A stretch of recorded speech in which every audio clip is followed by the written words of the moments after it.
യഥാർത്ഥത്തിൽ മരണത്തെ സംബന്ധിച്ച് പലപ്പോഴും നമ്മൾ പറയാറുള്ളത് മരണം ചെറിയ നിമിഷത്തേക്കെങ്കിലും നമ്മളെ പലരെയും അനാഥരാക്കുന്നു എന്നുള്ളതാണ്.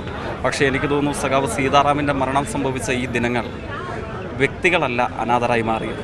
ഇന്ത്യൻ മതനിരപേക്ഷത, ഇന്ത്യയുടെ ബഹുസ്വരത, ഇന്ത്യയുടെ പ്രതിപക്ഷ രാഷ്ട്രീയ ആശയ അടിത്തറ ഒന്നാകെ അല്പനിമിഷത്തേക്കെങ്കിലും അനാഥരായ ഒരു നിമിഷമാണ് ഇദ്ദേഹത്തിൻ്റെ മരണം നമുക്ക് സമ്മാനിക്കുന്നത്.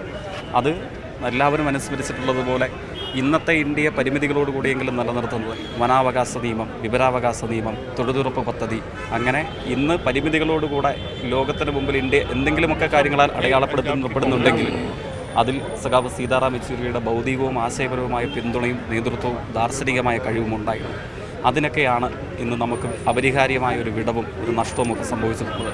തീർച്ചയായും വിദ്യാർത്ഥി കാലം മുതൽ അദ്ദേഹം ഞങ്ങളുടെ വിദ്യാർത്ഥി ഫ്രാക്ഷനിൽ പങ്കെടുക്കുകയും ഞങ്ങൾക്ക് മാർഗ്ഗനിർദ്ദേശങ്ങൾ നൽകുകയും ഒപ്പം ഇന്ത്യയിൽ വിദ്യാർത്ഥി സമൂഹം ഏറ്റെടുക്കേണ്ട പ്രശ്നങ്ങളെ സംബന്ധിച്ച് ഉൾക്കാഴ്ചയോടുകൂടെ ദാർശനികപരതയോടുകൂടെ സംസാരിക്കുകയും സംവദിക്കുകയും ഒക്കെ ചെയ്തിരുന്നു.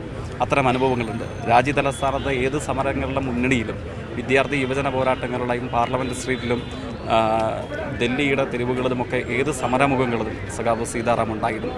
ഇവിടെ മറ്റു പലരും അനുസ്മരിച്ചതുപോലെ ആ നിലയിൽ ഇപ്പോഴുണ്ടായിട്ടുള്ള വിയോഗത്തെ താൽക്കാലികമായ നഷ്ടമാണ്, അപരിഹാര്യമായ ദുഃഖമാണ്. പക്ഷേ അതിനെ നമുക്കെല്ലാവർക്കും ഒന്നിച്ച് അദ്ദേഹം ഉയർത്തിപ്പിടിച്ച രാഷ്ട്രീയ ആദർശങ്ങളെ കരുത്തോടുകൂടെ സ്വീകരിച്ചുകൊണ്ട് മുന്നോട്ടേക്ക് പോകാം, പരിഹരിക്കാൻ ശ്രമിക്കാം.